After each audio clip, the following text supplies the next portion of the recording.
Hello, everyone. Today, I want to start by highlighting some good news. Last night, Health Canada announced that it has authorized the first serological test for COVID-19 antibodies. This is a critical step for the work of the COVID-19 Immunity Task Force, which now has a safe and approved test that can detect antibodies specific to COVID-19 in an individual's blood.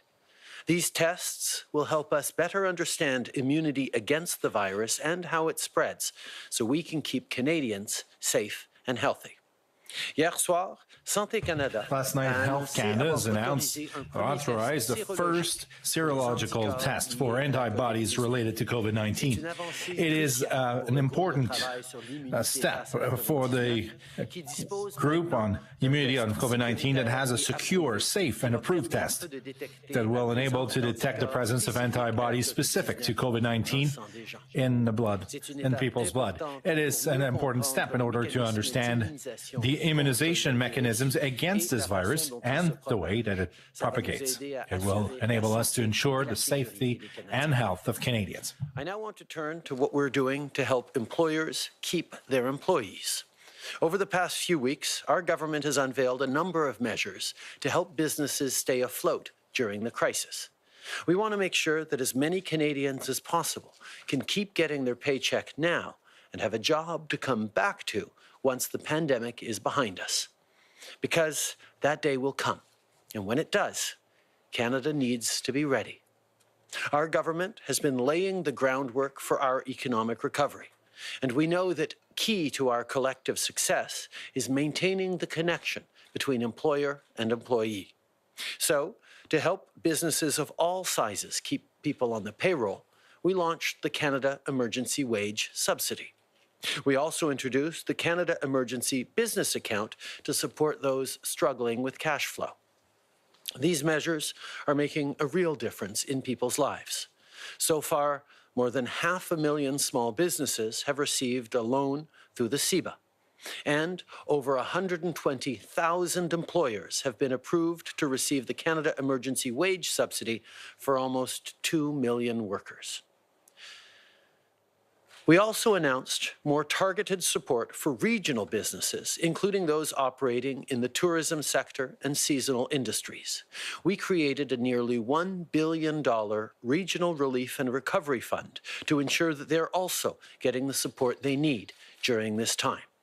The funding will flow through the 6 regional development agencies, with a portion dedicated to the Community Futures Network to assist businesses in rural and remote regions. Today, we're releasing more details on how that money will be split between the Atlantic Canada Opportunities Agency, Canada Economic Development for Quebec regions, FedDev Ontario, FedNor, Western Economic Diversification Canada, and CanNor. And here's the bottom line. These organizations understand the economic realities and specific challenges facing both your region and your business. They can help you with your most pressing needs, whether it's covering costs or keeping your employees. So if you're struggling but did not qualify for other programs like the wage subsidy or the emergency business account, give them a call. They're there for you. A few weeks ago, we created the regional fund for relaunch, and it has an envelope of $1 billion to help the smaller businesses in the rural areas or in the tourism or the seasonal industry.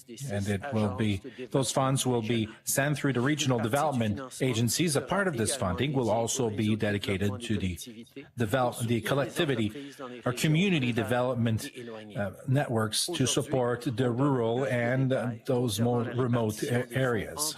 We have more details today regarding the repartition or the spreading of those funds in the different regions, whether it's FedDev Ontario or DEC or the Community Development Network. Those entities understand the economic realities and the particular challenge that your region and your business are facing.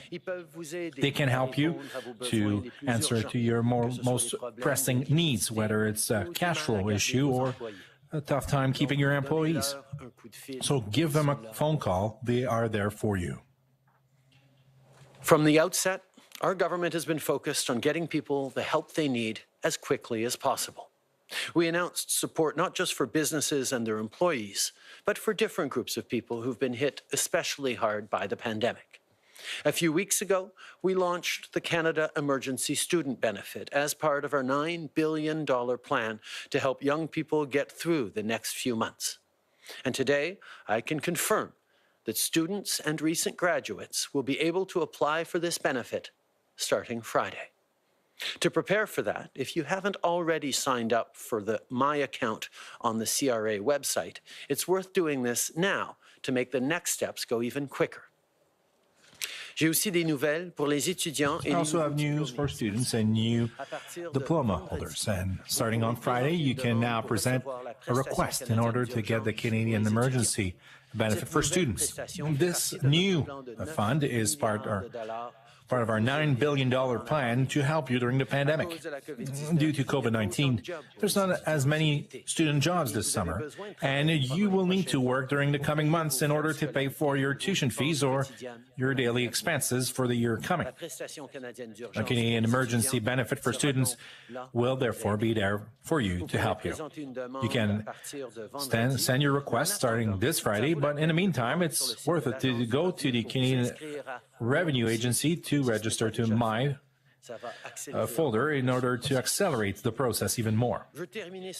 I want to conclude this morning by reminding everyone to continue to follow the recommendations of our experts, our public health experts. We hear a lot about the reopening, a gradual reopening of the economy these days, and I know that we are all looking forward to this, but we must stay vigilant. So continue to stay home as much as possible, and don't forget to keep your distance when you can go out. And together, we will do it.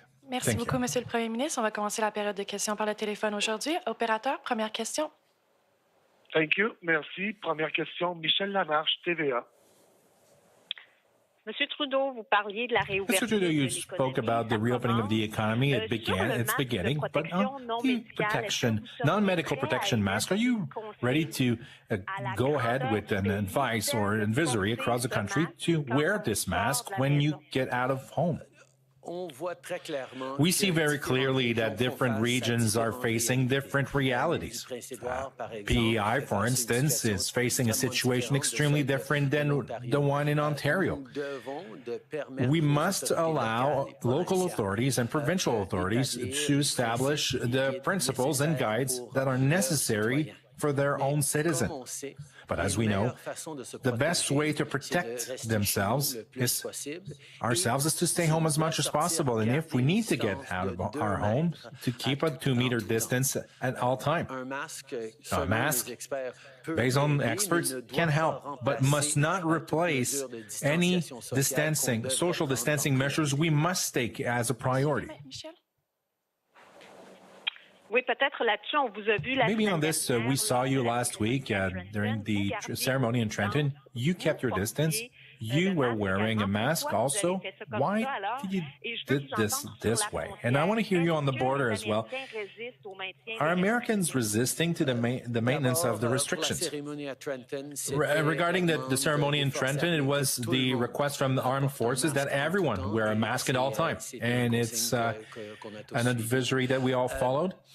Now, regarding the Americans, conversations are extremely constructive, continue to happen with the American administration, and I can underline that up to this day, this partnership and this collaboration has been super, and I see no reason why it shouldn't continue this way. I can highlight that since the very beginning of this pandemic, the communications and the collaboration with our American partners has been exceptional. Conversations are ongoing all the time on a range of measures, including border measures. And I can tell you that up until now, the collaboration has been exceptional, and I see no reason for that to change. Merci. Opérateur, prochaine question. Thank you. Merci. Next question, David Lundgren. Reuters, line open. Yeah, good morning, Prime Minister. On the border, we understand that the two sides are going to agree to keep the restrictions in place until June 21st. But what happens in future if you decide the border should be shut and the Americans decide it should be open? Will you go ahead and keep it shut even though your biggest trading partner is urging you to open up? Right now, we're making decisions for right now. Obviously, there are reflections on what next steps could be and might be in different situations and different progressions of COVID-19. But every step of the way in this unprecedented situation, we're reacting to and responding to the realities we see now, and that's where we will stay focused. We're focused on keeping Canadians safe every step of the way, and we'll take the necessary decisions at every different step. As a follow-up? Secondly, Norway's sovereign fund, which is the largest of its kind in the world, is blacklisting 4 Canadian oil sands firms. What's your reaction to this? And doesn't this suggest that the major oil sands producers have a lot more work to do for you to consider that they're aligning with federal climate goals? We've seen investors around the world looking at the risks associated with climate change as an integral part of investment decisions they make. That is why it is so important for Canada to continue to move forward on fighting climate change and reduce our emissions in all sectors. And I can highlight that many companies in the energy sector have understood that the investment climate is shifting and there is a need for clear leadership and clear targets to reach on fighting climate change to draw on global capital. Thank you. Operator, next question. Thank you. Merci. Next question, Ryan Tumulty, National Post. Line open. Yeah, good morning, Prime Minister. Yesterday, the Toronto Transit Commission came out and painted sort of a really dire financial picture for the next couple of months, and it's dealing with the same sort of other transit agencies across the country are dealing with the same sort of financial picture. I'm wondering if you think the federal government will have a role in helping to deal with that, especially if it could mean big service cuts or potentially these transit systems not operating. I think we recognize we're in a very, very difficult situation right now where we have asked Canadians to cease a massive part of the economic activity that keeps this country going. We've done this for the very important and clear reason of protecting Canadians' lives, because we know that protecting the health and safety of Canadians is necessary for us to move forward with a strong country economically or otherwise. That's why the decisions we've taken to keep Canadians safe need to come first. At the same time, we are looking at careful reopenings in gradual ways in different parts of the country, and the federal government will be there to support the provinces and other organizations and industries as we look to doing it the right way in a way that keeps Canadians safe. There are going to be a lot of very important and difficult decisions and delicate balances to strike over the coming weeks and months, and we will continue to be there to work with all partners to make sure that Canada is getting it right for Canadians. As a follow-up, Ryan? Yeah, I'm sorry, sir, but on transit systems specifically, like the Toronto Transit Commission, like OC Transpo, that are struggling with their revenues, do you think the federal government will play a role, or do you think that's a provincial responsibility? Well, as we know, operation of transit systems is a provincial and municipal responsibility. As a federal government, however, we have made significant investments in upgrading and strengthening transit systems across the country, because we know it's such a key part of both prosperity and moving forward in ways that make life affordable and fighting climate change at the same time for Canadians. So we will be there to listen to concerns that Canadians are expressing and that different orders of governments are expressing on making sure that our reopening is successful.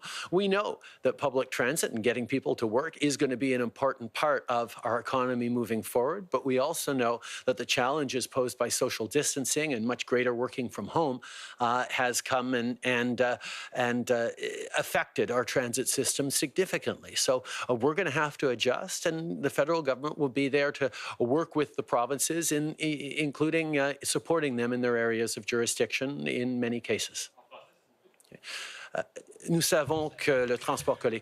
We know that the public transit is important for our economy. It will be important for the relaunch of the economy, but there's some real challenges regarding social distancing and the fact that there's many people who are working from home now, and so our public transit systems have less revenue. And we will be there to help the province and cities if necessary. And we acknowledge as well that the operation of public transit operation is under provincial responsibility and not under federal responsibility.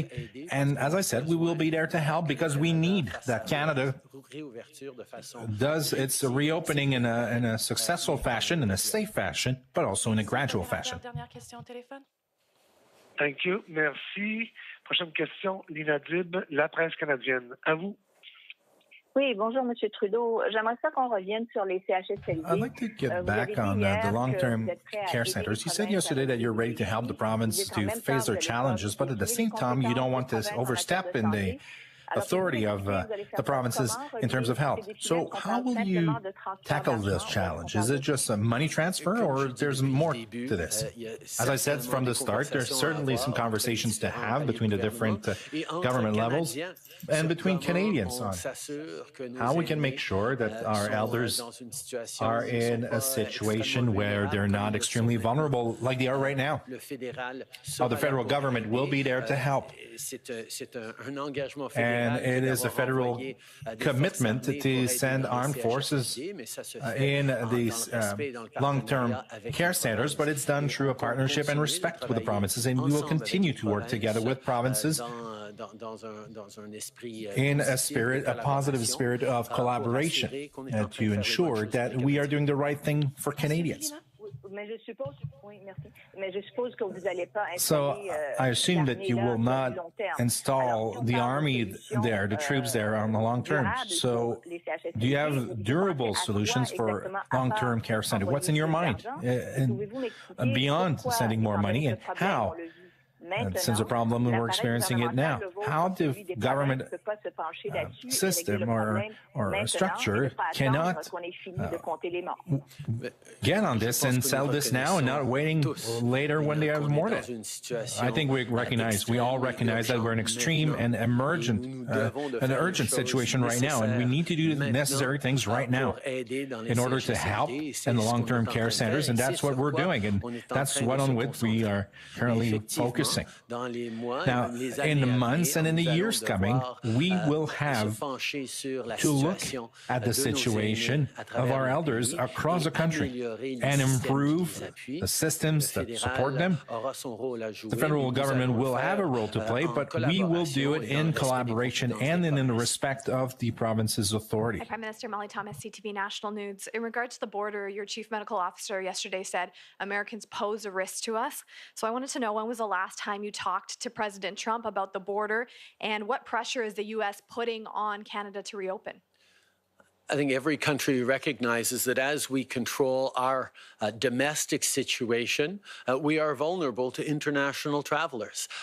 Different countries are facing different challenges, and as we manage the spread of COVID-19, we will want to make sure that we're not becoming vulnerable from travelers arriving elsewhere. That's why we made strong moves to close our borders, including to American travelers at this time. As we move forward, we will continue to work with the administration, and I can highlight that the work with the American administration continues to be constructive and positive. I have spoken with President Trump a number of times over the past weeks, and our conversations have always been very positive.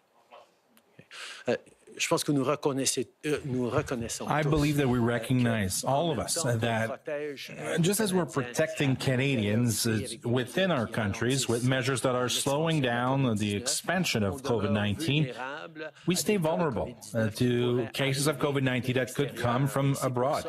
And that's why we are currently limiting, in an extreme fashion, the comings and goings abroad, including the United States.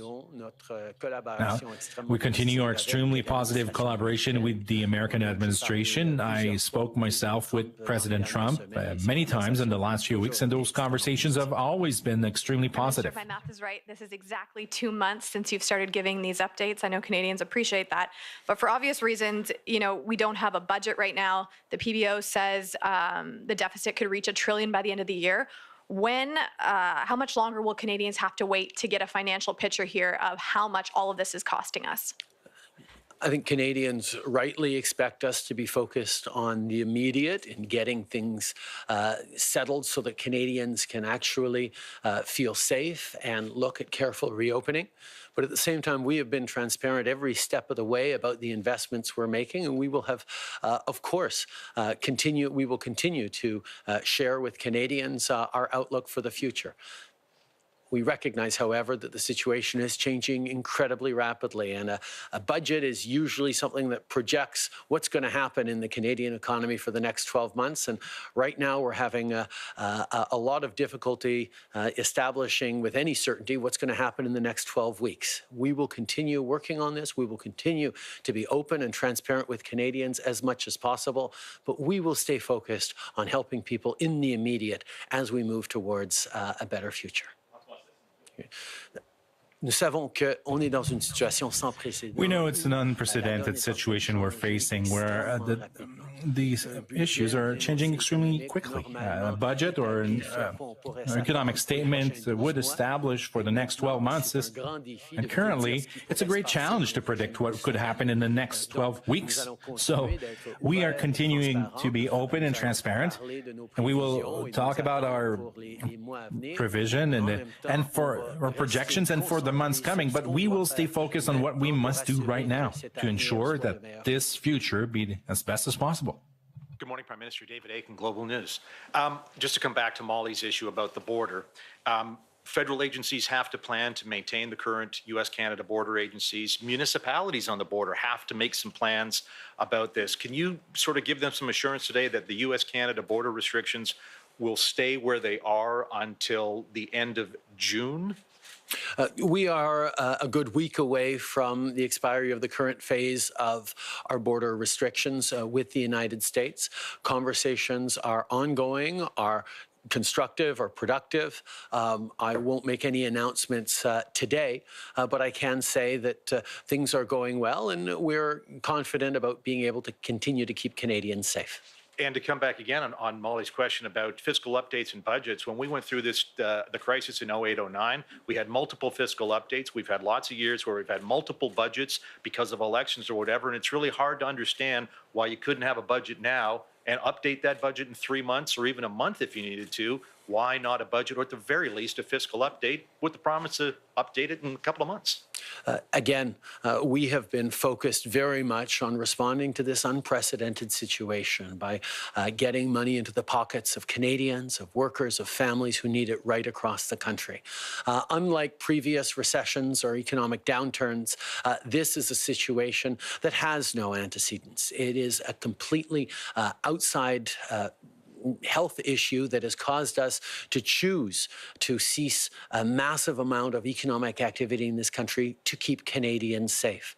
We continue to work every day on supporting Canadians. We continue to be absolutely transparent about the measures we're putting forward for Canadians. And we will continue to look for ways to keep people apprised on what we expect for the coming months. But as we say, things are changing extremely quickly, and we want to make sure we're putting our efforts where they are most useful, which is both sharing with Canadians everything we're doing as we're doing it, and staying focused on what we need to do right now. Good morning, Prime Minister. Tonda McCharles, Toronto Star.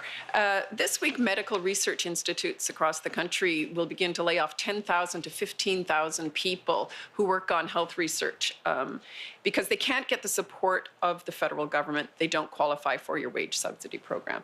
And that's going to have a cascade effect even on the COVID research that's happening because these research institutes provide the infrastructure that supports that. So can you explain to me why it's not a priority to keep those critical employees tethered to their employer?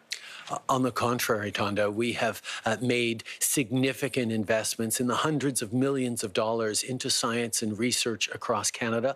We know that this is a crisis that is science-based. It's caused by a medical challenge of COVID-19, and we need to use science to get ourselves through this. That is why our investments in science, our investments in supporting graduate students, our investments in supporting research institutes have been significant and will continue. So I will follow up and look into this issue you're bringing up, but our focus is on making sure that scientists get the support they need right across the country, and we will continue to do that. Thank you. Hi, Prime Minister. Tom Perry with CBC. Ontario says it's going to wrap up testing at long-term care facilities in the next couple of days. Quebec is nowhere near that. You're a Quebecer, you're a Quebec MP. Can I ask you, why do you think the province is having such a hard time with this? And is there anything more you can do to help? The responsibility of the federal government is to support the provinces in delivering their plans for things like testing, for things like PPE, their plans for reopening.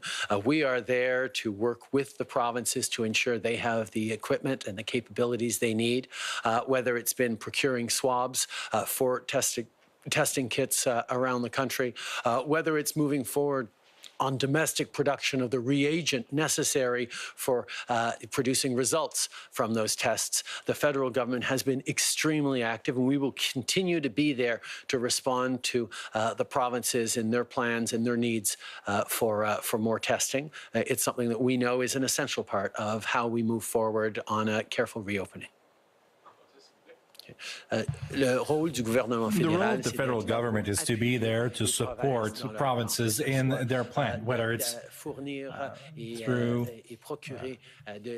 a provision of services and equipment for the tracking tests or the chemicals that are necessary in order to analyze the results. The federal government is supporting many measures in order to support provinces in their plan. But the plans regarding the tracking, the federal government will be there to support and will continue to do so. Steve Chase, Globe and Mail. Mr. Prime Minister, your ambassador to China, Dominic Barton, told a group of Canadians last week that China, because of its conduct, is alienating foreign countries and injuring its goodwill abroad. As Mr. Barton put it in foreign policy jargon, China is accumulating negative soft power around the world. That is, it's undermining its international influence and the ability to persuade other countries to see things Beijing's way. Now, you hired Mr. Barton because of his expertise in China. So the question for you is, do you agree with his assessment? I think it's clear that there are many questions for countries around the origins and behavior in early days on the COVID-19 situation, particularly questions for China that we've called on to need to be asked in the coming months so we can get answers.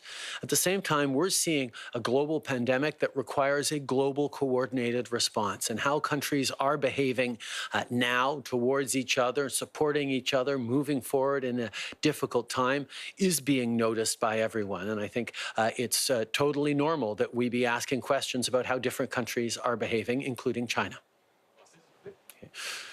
Since the beginning, we know that we will have difficult questions for many countries, including China, on the origins and the beginning of this pandemic, how it became a global issue. At the same time, we know that the global pandemic requires global response, and different countries must collaborate, must work together in order to get through this. Now, countries that are not behaving in the best of ways will have questions to answers, and there will be conclusions regarding them, and it's absolutely normal. I'd like to continue on China, Mr. Trudeau. In the last few weeks, you're really prudent. Every time we talk about China, when it's time to comment this idea proposed by Australia to investigate on this. Why are you so prudent? Are you worried that it could have some impact on our medical equipment procurement? Do you fear any reprisals? My responsibility right now at all times is to ensure the well-being and safety of Canadians. It's my great priority, and in this pandemic, we must work with all to have the necessary the protection equipment, and then get all the partnerships to get through this. Yes, we will all have questions to respond or to answer in the months coming on how we behave since the beginning, and when we're talking about China, for instance. But again, my responsibility at every step of the way is to make sure that I'm doing everything possible to protect and support Canadians during this crisis, and that's what we'll do. My responsibility, first and foremost as Prime Minister, is to look out for Canadians, to make sure we're keeping Canadians safe and healthy and whole as much as possible in good times and in times of crisis. That's why, even though, of course, we will have very strong questions to ask of many different countries through how this pandemic began and propagated around the world, my focus needs to be on ensuring that we're getting the support necessary for Canadians every step of the way, in terms of PPE, in terms of testing capacities, in terms of partnerships towards getting treatments and vaccines for this. My focus needs to be on keeping Canadians safe, and that's where it will stay. Merci beaucoup. C'est ce qui m'a fait la conférence de presse d'aujourd'hui. Merci tout le monde.